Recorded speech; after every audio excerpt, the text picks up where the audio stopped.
Hello everyone and welcome back to another video from Apps Academy. In this video, I'm going to show you how to buy something on the Shein application. So let's get started right away.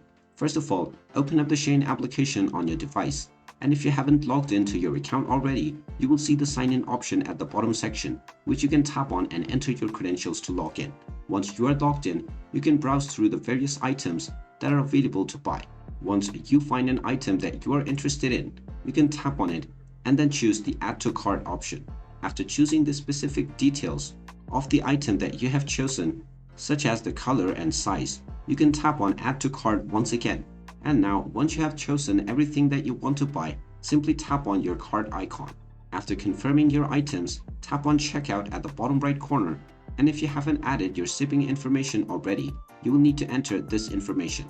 Enter your first and your last name after choosing your location, and then type in your phone number.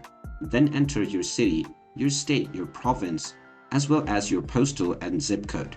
Finally, enter the first and the second line of your address, and you can tap on Make Default in order to make this your default delivery address.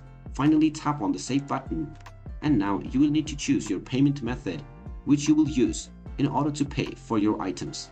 If you don't have one already, you will also have the option to add this payment method. Once you verify your purchase using your payment method and the amount has been deducted from your card or your account, your purchase will be completed and you will get your delivery within the mentioned date. And there you have it. That is how you can buy something on the Shein application. If you find this video helpful, make sure you hit that like button and subscribe to our channel if you haven't done so already.